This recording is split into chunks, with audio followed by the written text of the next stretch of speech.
Hello, good morning and welcome to our Vuelio policy webinar to discuss the comprehensive spending review and the economic recovery, Brexit and the outlook for 2021.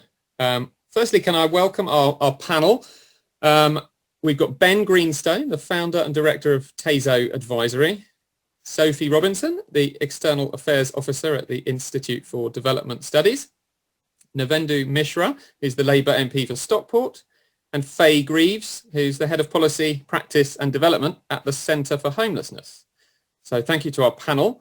Just a bit of housekeeping from me, that if any listeners who have questions they want to submit for our panel could put them in the chat box. And obviously if you want to tweet along, do use the hashtag VuelioPolitics, which is on the screen. So thank you very much for that. Just if I could kick us off by going first to Ben. Ben Greenstone, and I'm sure everyone will take themselves off mute. Ben, you've obviously worked in government in several departments, and I just wanted to sort of get an overview from you, having had the CSR yesterday, about the impact, about how it might have been to be on the other side in government, and what your sort of key takes are, obviously now working with clients as you do, what your sort of key take on the event would be and the key announcements. Thank you. Sure, thanks, Sam. So I guess to answer the question about how people in government will be feeling first, pretty happy would be my guess. There's been a lot of money. People haven't had their sort of budgets slashed in perhaps the way we might have expected and was possible. So, projects won't have disappeared overnight. People won't have to go and look for new policy areas to work on. So pretty happy if you're in government, I expect, though perhaps a little bit anxious about the future. In terms of the actual spending review, I guess three thoughts. The first is how used we've become to there being so much money. So it's sort of unexpected. It's expected in lots of ways, considering some of the stark economic announcements about 11.3% contraction, 2.6 million unemployed by Q2 2021. But I still think that I surprised myself how comfortable I was with a few billion here and a few billion there just being thrown around. So there's a lot of money and a lot of opportunity for people who want to engage, and perhaps rightly some questions about whether it's a slush fund and how well it's going to be managed. This government does, I think, seem prone to big, loud promises that tend to underdeliver. There was one of those hidden away yesterday, with the government quietly rowing back on its gigabit coverage by 2025 to going for 85% coverage. I hope I'm proven wrong, that they use all of that really well. The second thought is that the Conservatives are going to have to find a new election strategy at the end of this Parliament. Both the PM in his questions ahead of the spending review and the Chancellor in his speech were at real pains to point out that the Conservatives have a long track record of managing the economy well, and it was only because of that that they were able to spend in the crisis. And they're going to find it really hard to leave this Parliament as the party of both low tax and fiscal responsibility.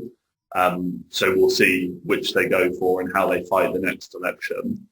And the third and final thought, which isn't really a spending review point in lots of ways, but it was very clearly a pitch for the Conservative leadership, as we've seen several times by the Chancellor. And lots of people are very convinced that Rishi Sunak is going to be the next leader of the Conservative Party and perhaps the next Prime Minister. But I think the only thing I'd say on that is that so far he's had the comparatively enviable position of being able to hand out money to projects, to issues, and indeed, like to all of us, frankly, via Eat Out to help out and other things. That can't last, and it's going to be a really hard message to deliver when the Chancellor is forced to or chooses to deliver that. So I think people who are backing Rishi for the next Prime Minister and leader of the Conservative Party are perhaps a bit premature in their judgment. Okay, no, that's right. And it does seem that they're saved at the moment by the very, very low cost of borrowing, and therefore that the difficult questions, I think, that you sort of alluded to that are coming down the line haven't got to be taken yet about increasing taxes. Is that fair, that's coming? It's going to be before the next election, but it hasn't obviously been announced yet. Yeah, I think, so obviously having more borrowing or having more debt makes us more at risk of any fluctuation in rates.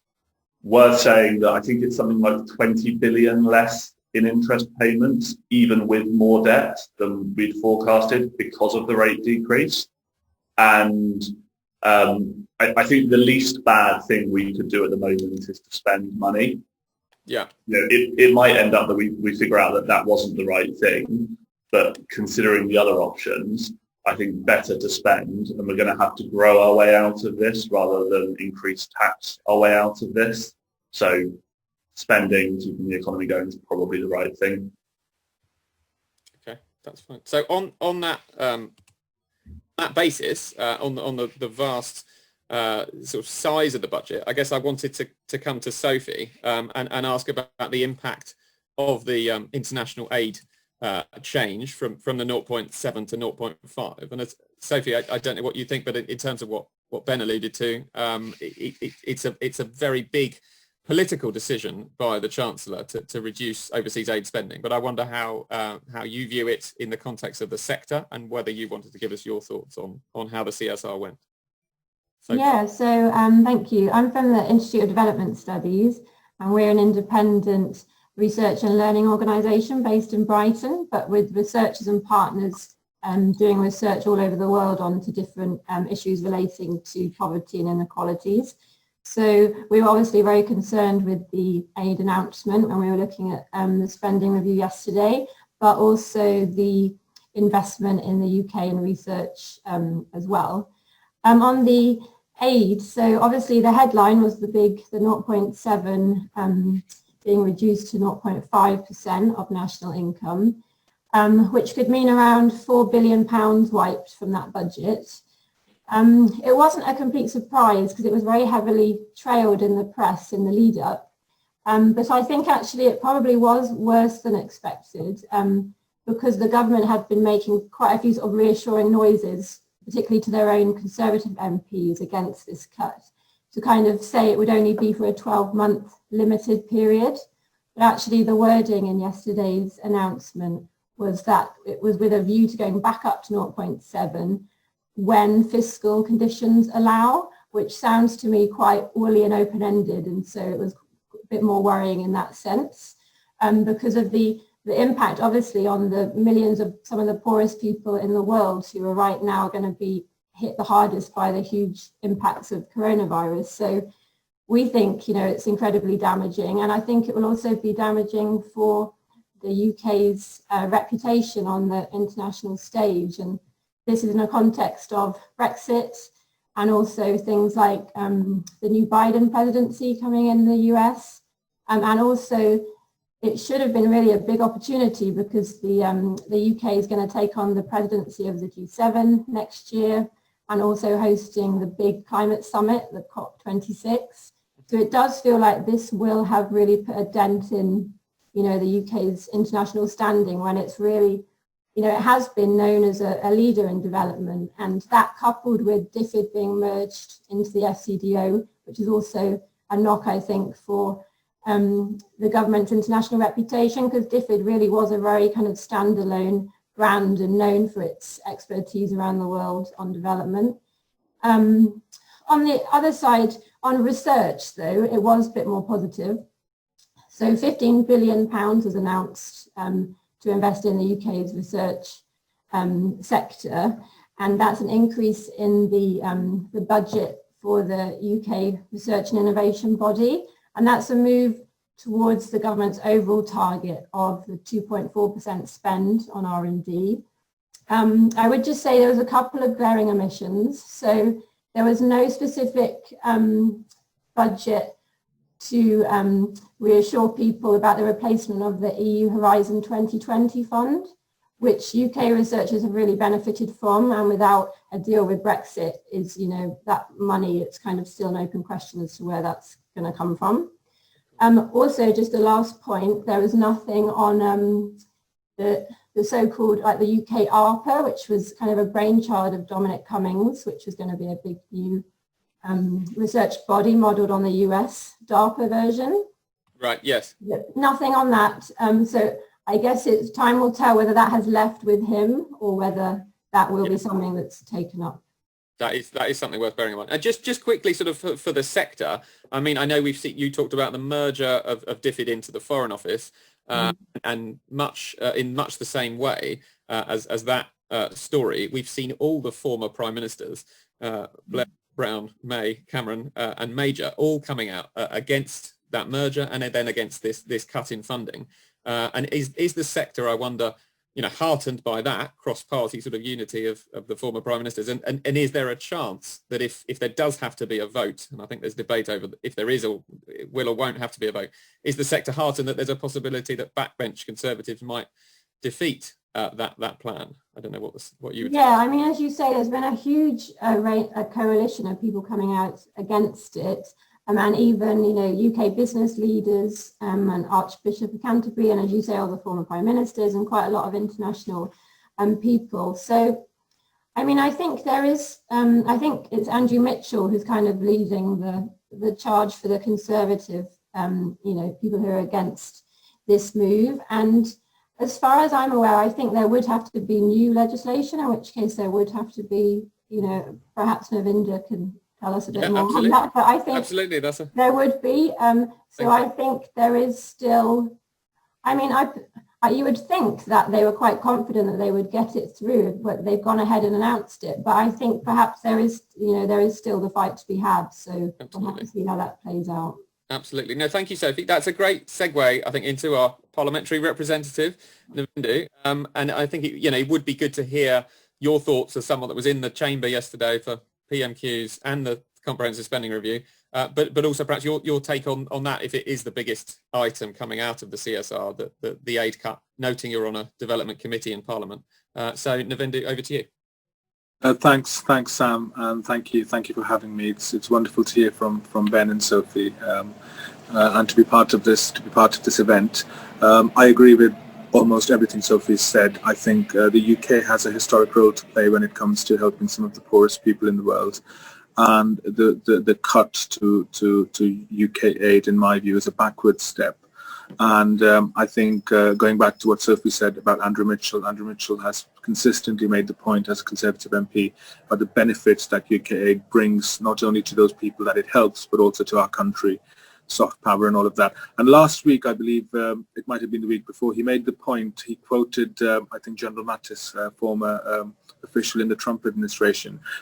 I think he made the point that the more you cut international aid budget, the more I have to spend on bullets. So that was a very important point that he made. Just going back to the more broader points, yes. I think, as a member of Parliament who represents a northern seat, I felt that there wasn't enough there for northern seats. I think we need major infrastructure boost when it comes to our transport networks, when it comes to broadband. Ben made a very interesting point about broadband, and it was actually hilarious but quite sad at the same time when Boris Johnson, the Prime Minister, was zooming into Parliament, I think a few days ago, and his Wi-Fi dropped, and then he had to be moved along in the same building. So if you can't get broadband sorted in Downing Street, what hope do places have in the north? So there's lots and lots of work to be done on that front. I'd just like to pick up on a couple of issues. The pay freeze for key workers is absolutely crucial. Now, I appreciate that the NHS is exempt from that, and rightly so. This year has been, I think most people will agree, not great. And people who work in our NHS, people who are in the supply chain, people who run these hospitals and GP clinics and all of these places deserve not only clapping and our respect, but an actual pay rise so that they can support themselves.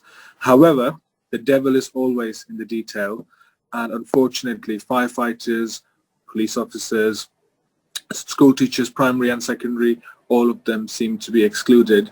And I think the government seemed to be going back on a manifesto promise, the Conservative Party manifesto promise, of ensuring that teachers start at a pay rate of at least £30,000 by 2022. And that seems to be unclear, that commitment seems to be unclear if it will be delivered or not. I think many people won't be surprised if it isn't. What we really need is, of course, I'm not blaming the government for not having foreseen the pandemic. It's a global situation, And of course, no one was prepared for it. However, the government could have managed things better. We seem to be in a position where billions and billions of pounds from the public purse seems to have been wasted.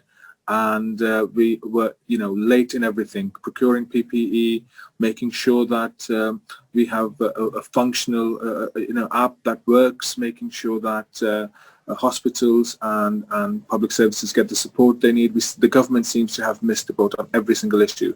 And one day there will be an inquiry and people will be able to see what happened. But this week we've seen revelations that the Health Secretary's former neighbour seems to have secured a major deal worth millions of pounds through a WhatsApp message. It's always good to have those contacts, but unfortunately when it comes to best value for money for the taxpayer, it's not fair and it reeks of corruption. So what I wanted to see was investment in the north in infrastructure, but also there used to be a time when in this country, work used to be root out of poverty. But unfortunately, we've seen over the last couple of decades, maybe 3 decades, rise in precarious work, 0-hour contracts, low-paid jobs. I think one of the proudest achievements of the former Labour government was national minimum wage, but it didn't go far enough. And what I want to see is good jobs of the future, green technology, IT, those kinds of jobs that give you a good income. They're unionized and they're jobs of the future. And UK could be the world leader when it comes to these sorts of jobs, but unfortunately we didn't see much of that. So I could go on and on for a long time, Sam, so you'll have to cut me off. No, of course. Let me cut you off. Two quick things. Unionised. I know your background is in Unison, so I wanted to ask about care workers and whether the majority of care workers will benefit from that very, very modest 250 increase, or whether they won't, and your view on that. And similarly, shop workers. I think you're involved with USDOR as well. A lot of people on the front line that perhaps don't fall into those key worker roles, and will they benefit from a pay rise or not? And presumably that's. So I used to work for John Lewis Partnership for almost 6 years. So that's when I was involved in USDOR. I'm still a member, but not as active as I'd like to be. And I used to be an employee of Unison, working in care homes in Greater Manchester, particularly, but the wider Northwest. Right. And I just think that, adult social care is a massive issue that needs to be resolved. Councils are local authorities, councils simply cannot carry on. We've seen 10 years of austerity, which was an ideological choice rather than an economic necessity. And having spoken to the council leadership recently, and of course if you look at the data, most councils seem to be struggling with adult social care. I think what we need is recognition for people who work in the care sector, but not just people who work professionally in the care sector. We've got a very large number of people in this country who work as unpaid carers for family or friends, and they need support as well. They need recognition as well. And it's not just about clapping, it's about financial support for these people. And I think the government needs to come forward with their white paper on adult social care, and it needs to be resolved. With regards to shop workers, we've seen, unfortunately, a massive rise in abuse, physical abuse, verbal abuse against shop workers. And the cooperative group, USDOR, they've been running this campaign called Freedom from Fear, asking government to improve legislation when it comes to abuse against shop workers. And once again, I think the government should deliver that. Of course, retail, as I think all panelists will agree and viewers will agree, is not well known for good pay and conditions and good hours. It's not really known for that. And what we need is a proper increase to national minimum wage. We've seen a negligible increase to national minimum wage. Cost of living is going up, and we are facing uncertain times, and these people need support. Okay, fine. And Navendu, one final follow-up. As obviously you mentioned, you're an MP from Greater Manchester in the Northwest. I obviously wanted to ask about that levelling up fund. 4 billion for England, as I understand it, 800 million for the devolved nations. Some have criticised the size of that. Some have criticised the fact that the mention that these are small projects, ideally per constituency, that MP should be bidding for to get their slice of that fund. I understand sort of 20 million is around the sort of package that each MP would be bidding for. Each MP needs to support the project. I just sort of wonder your thought as an MP. You're obviously a Labour MP, but there's seats around you that were Labour seats that are now Conservative seats. This is clearly aimed for the Conservatives to hold on to those seats. And your thoughts on the levelling up agenda, was this enough? Will seats like yours and others bear any fruit from this fund? Look, I'll be honest with you. I'll obviously be applying for funding for my constituency, but as I said, more broadly speaking, the North needs investment, infrastructure investment in the jobs of the future. But just going back to the Levelling Up Fund, I think it makes a wonderful press release. It makes a wonderful media story. However, I think it seems like decades ago, but only recently we had the scandal of the Towns Fund, and we found out that people in perhaps MPs who were involved in the ministry were awarding the funding to their own constituency, which once again raises very important questions about good governance and democratic oversight. So I'm personally not convinced that this £4 billion will be sliced up in a fair and transparent manner. And I think there needs to be a lot more scrutiny on this. But I hope it's not a repeat of what happened with the Towns Fund, because we need a fair process, and we need to make sure that communities that need the support get the support, rather than politicking and making sure that the so-called red wall seats that Labour lost, Conservatives solidify their presence in those seats. So it needs to be a fair, transparent process. The bottom line is that this money is from the public purse, funded by the taxpayer.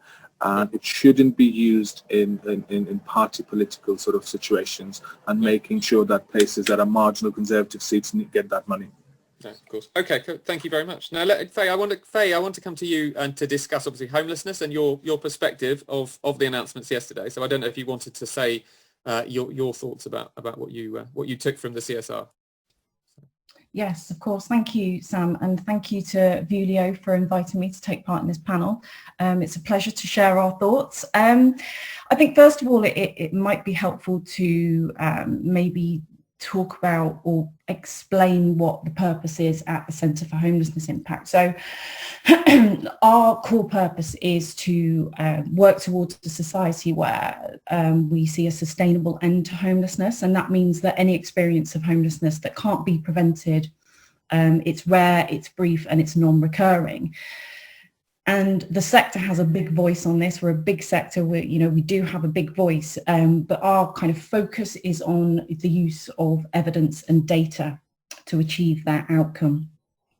So there are a couple of things that came out of the spending review yesterday. Obviously, there was the money, which I'll talk about in just a second. But the big thing for us as a What Works Centre, focusing on kind of basing all policy and practice and commissioning funding decisions on what we know about what works, so really truly focusing on the evidence, the £1.7 million that will be made available to establish the evaluation task force to improve knowledge of what works across all public spending is we're particularly pleased about. So from our perspective, that move represents kind of a big step forward in government's commitment to evidence-based policy making. And from our perspective, and I'll kind of expand on this once I kind of cover the money side of things. So there was an additional £254 million committed for next year, which is actually 60%. So on top of all of the other funding that has already been committed for next year, that's an additional 254 million, and that represents 60% increase in funding compared with this year. And we've got to bear in mind that actually the money that's been spent to keep people safe from rough sleeping and from make sure people can actually who have no roof of their own can isolate and follow the government guidelines around coronavirus and COVID. We've had huge investment throughout the year. I'm not going to kind of go back over that because this is about kind of looking forward. But that additional money obviously is going to be really, really welcome. Local authorities are really, really hard pressed to kind of meet the demand that is coming through the door. And as we look forward, recognising that we know the economic impact of COVID is going to be very significant, especially, when we look to the unemployment rates, we know that's going to soar. So we can expect homelessness levels to rise. But we also know that 254 additional money is broken down into 103 million that we already knew was coming for specific interventions around substance use and accommodation. And the actual new announcement, new money if you like, was the £151 million towards kind of rough sleeping interventions and kind of homelessness interventions generally. And also there was a further commitment of capital investment for accommodation to address rough sleeping, which kind of, it's kind of a reaffirming government's commitment to end rough sleeping by the end of this parliamentary term. There will be some voices out there that will say that that's not enough, but I think we have to recognise that a lot of money is definitely going into tackling the issue, which brings me to kind of our view at the centre on the additional money. While extremely welcome and kind of touching on the need for evaluation and why that investment in the evaluation task force is so important, more spending isn't necessarily going to be bringing the numbers down. And we look back to previous investment and the trends in homelessness figures to kind of highlight and evidence that statement. So between 2017 and 2020, that's 1920 in terms of financial year, almost £1.2 billion was spent on homelessness. But actually numbers continued to rise over that period. So in terms of key statistics for you, and I'm only going to go between 2018 to 18, 2018, 19 to 1920. And the reason why is because new legislation was brought in 2018, so it's difficult to have comparable data. But just to give you a flavour, money has definitely, it's a significant amount of money, but the total amount of people who were owed some form of legal duty under the homelessness framework had actually increased by 8% over that period. 2018-19 to 2019-20, and that was largely made up of people who were already homeless. So that was a 16% increase in the total amount of people who were owed a duty because they were already homeless. So crisis responses cost money, and that is reflected also in the temporary accommodation figures, and they've been steadily increasing quite phenomenally over the last decade. But just last year, or in that year alone, total amount of households in temporary accommodation had increased by 6%. So it's very much about looking at the data then and seeing what's working and what hasn't worked despite the funding. Absolutely. So for us, yes, more money is important. We need to make sure there are enough resources, but it's what it's being spent on. So when we look at the trends in homelessness over the years, you throw a load of money at homelessness, eventually it brings the numbers down, but they go back up again. So it's what we're doing. So we're all about investing in evaluation. Just very quickly, over that same period that I'm talking about, the total amount, the 1.2 billion, almost 1.2 billion, only 90% of that money had any requirement to evaluate as part of it. So we don't learn anything. Okay. So what we're saying is we need to learn from what we're spending on so that future decisions is actually, we're investing in what works. Sure. And obviously the COVID spending, as you alluded to, has been very, very welcome. It's got rough sleepers protected and off the streets during the pandemic, but it's only sort of this year and next year, and that obviously more sustained funding would need to be there for that to keep the problem fixed.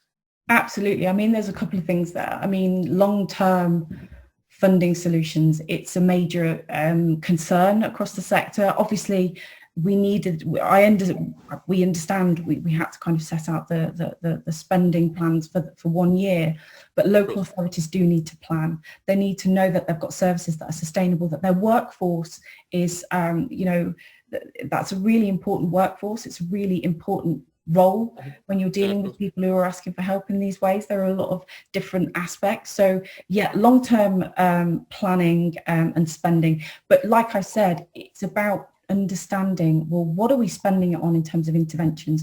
We know an awful lot about the problems, the causes of homelessness. What we don't know enough about is what works when it comes to the things that we're doing, the interventions that we're carrying out. Okay, thank you. Right, so drawing all that together, I think one of the things it was alluded to in several sort of comments yesterday, I think also from Annalise Dodds from Labour, was obviously the lack of mention in the speech by Rishi Sunak of Brexit and of the fact that we have no deal yet with 5 weeks left to run. So I don't know if anyone wanted to pick up on that, and the fact that really was I understand dealt with it by the OBR in their report and their forecast, but obviously that it's an unknown. It's the elephant in the room, the fact that there is still no deal with 5 weeks left and with no extension sort of likely to the transition period, and whether the impact that will have presumably on all of your sectors on the economy shrinking even more as a result of no deal. So I don't know if anyone wanted to pick up on Brexit and the no deal risk. I'm looking at Ben. I don't know if I'll go if you want. Or Ben after Ben. Happy to go after Ben. Okay. All I was going to say is that I think it's part of the rationale for it being a one-year review rather than a multi-year review. Clearly, there are quite a lot of unknowns at the moment, some of which no one could have foreseen reasonably or sort of prevented once it started, like the pandemic, and some things which you might say are a bit more self-inflicted. So I'm actually not hugely surprised that there wasn't a lot of talk about what's happening with Brexit, because frankly I'm not totally convinced that the government is very clear what's happening with Brexit. So I'll leave that then for Navendu to pick up. Okay, Navendu, what did you think? It was clearly wasn't mentioned in the speech, which was picked up on your shadow chancellor. I mean, obviously, in the Chancellor's view or the government's view, Brexit is not an important matter to be discussed with less than 40 days to go till we crash out. And if you look at the forecasting from OBR, they're saying that financial services and manufacturing will be quite badly hit. And the reality is that the real GDP will probably reduce further by 2%. So we're not talking about, small numbers. We're not talking about small figures. It's a massive issue. So many jobs have already been lost, sadly, this year due to the pandemic. And I just think that the government is making things even more challenging than they have to be. Now, of course, the Brexit question is settled. That we've left the EU, that question is settled. However, we need to make sure that we do the best for our citizens, for our economy, and make sure that we mitigate as much as possible the incoming horrors of the pandemic, speaking in economic terms. So it was pretty concerning, but I take the point that Ben is making.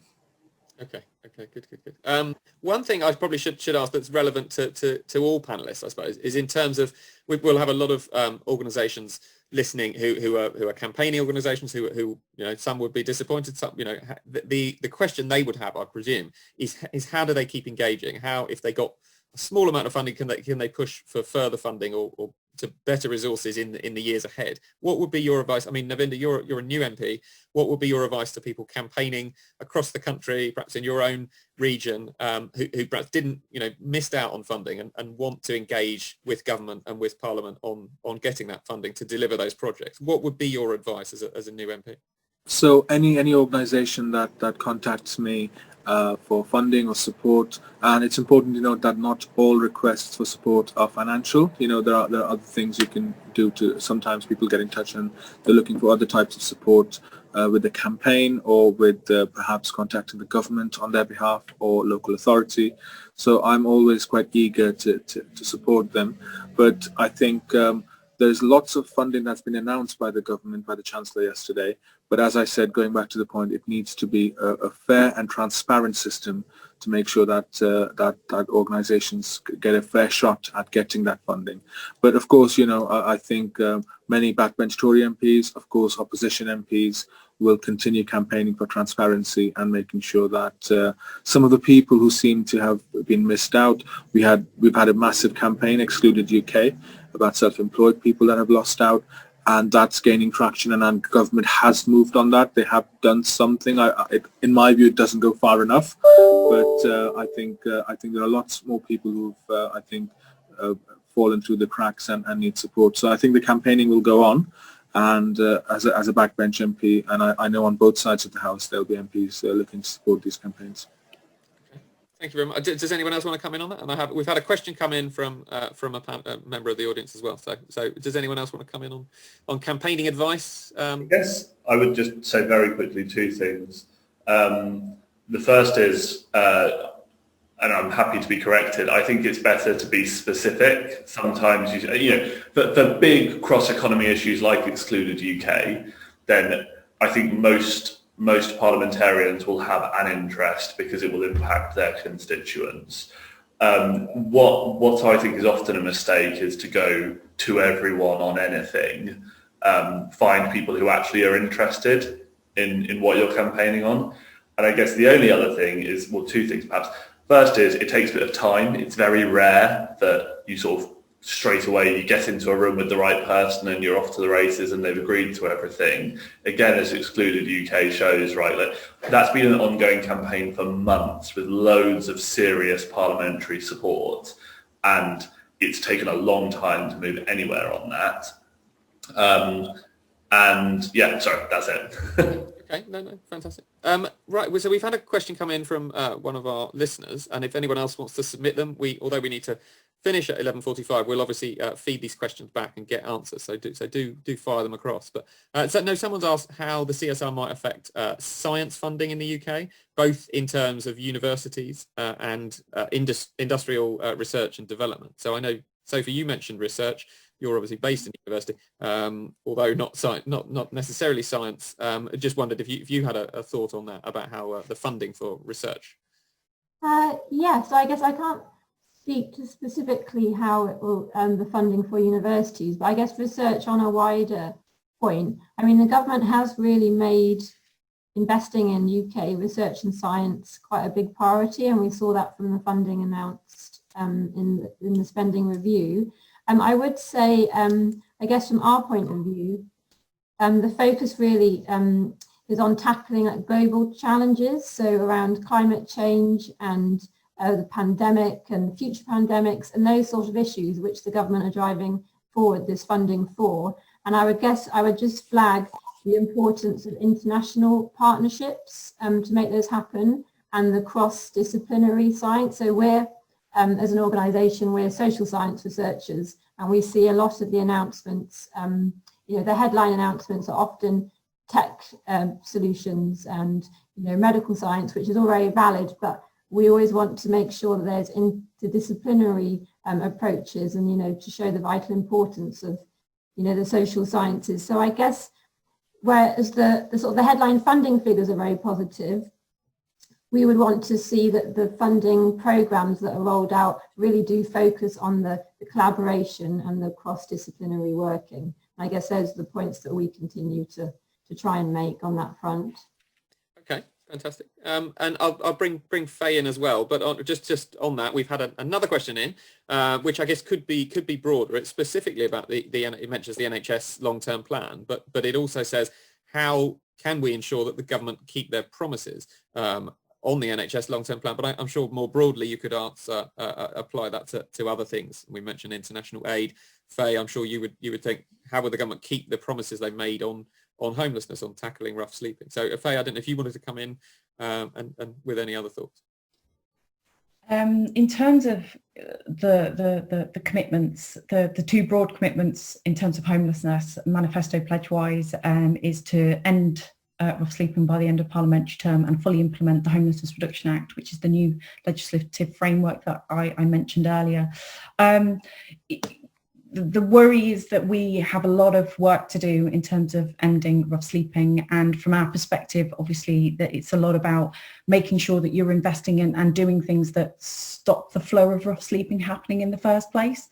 And I could talk to you all day about obviously what we would propose and some of the promising interventions that we think would help resolve that. But we've got a good relationship with government, and we're speaking to them, officials in MHCLG, about that. In terms of the Homelessness Reduction Act, fully implementing it also requires the funding for resources, etc., etc. Obviously, there's we recently had the review of the Homelessness Reduction Act that set out some concerns that actually more money is needed to give more time to fully implement it. I can't see that one being as much of a problem, but unless we stem the flow of rough sleeping, it's going to be difficult to see how on this trajectory we will make a difference. But they're making the right steps, they're making the right moves. So. And on that earlier point, Faye, about campaigning, obviously different organisations campaign in different ways, and obviously you're very much led by the data behind the policies and whether it's working. But do you have advice for other people, other sectors, other people listening about how they might engage with government, and whether that's something that you do through backbenchers, through committees in Parliament, or directly through the department, or is it a broader across the piece strategy? From our perspective, we are a young organisation. We were set up in 2018, so we've been laying the groundwork in that respect. But for us, we are there for the sector to be to kind of highlight where the evidence gaps are, to build capacity in the sector so that they know how to use evidence and data to test interventions at a local level.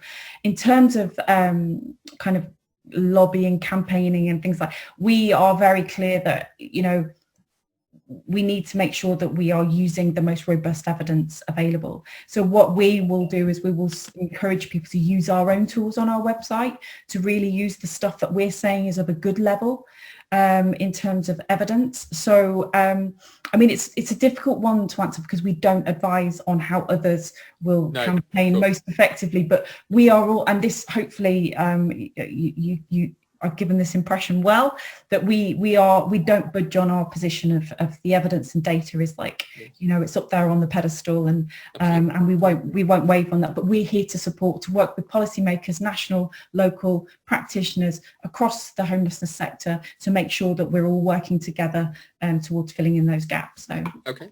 Fantastic. Thank you very much. So as we wrap things up, I don't know if anybody has any additional sort of concluding comments.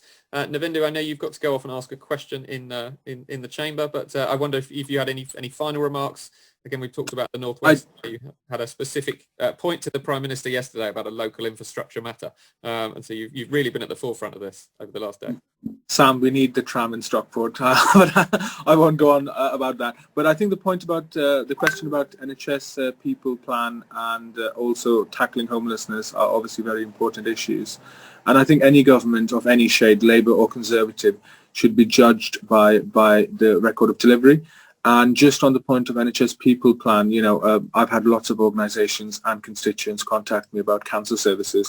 And unfortunately, we've seen in the last 6 to 9 months, the rise in waiting list, the number of people going undiagnosed has significantly increased. So what we need is proper investment throughout the country in cancer services in all NHS hospitals, but also in Greater Manchester particularly, we have a situation where some hospitals are more modern, so they have better equipment than some perhaps, in Stockport, Stepping Hill Hospital doesn't. So we need proper investment, not only in the workforce, but also making sure that our hospitals are modernised. And unfortunately, with climate change and deforestation and all of that, we are in a precarious position. We might have even more pandemics, later on. So we need to modernise our healthcare system, and the government should be judged on its record of delivery, and proper scrutiny is very, very important. The point Sophie made about international aid, the government's trying to abolish our select committee, is my understanding, International Development Select Committee, and that's wrong. We need to make sure that billions and billions of pounds that's spent on international aid is properly scrutinised and not used to sweeten trade deals or perhaps get influence with other countries. Okay, fantastic. And a good plug for the important work the select committees do behind the scenes there in Parliament, and that everyone should be engaging with them. Right, so I'm aware we've run out of time. If any concluding remarks, I've gone to Sophie and Faye, but Ben, if you had any concluding remarks, a sentence or two before I wrap it up. Only to say thanks for hosting it, and I think it's important to remember that while there are some long-term commitments in there, it's a 1-year spending review settlement. So there's still quite a lot that organisations, whether or not those are companies or campaigning groups or charities or academic institutions, there's lots of room in the near future. The door hasn't closed. Okay, that's good advice, and a hopeful note to end on, I think. So thank you again to our panel of speakers. Thank you to everyone for listening. So do submit anything, and we'll make sure it's answered and gets back via our panel. But thank you very much again to Ben Greenstone, to Sophie Robinson, to Navendu Mishra, and to Faye Greaves. So thank you very much. I'm Sam Webber. Thank you, Sam. Thank you today. So thank you very much for everyone for listening. Really enjoyed it. Thank you again.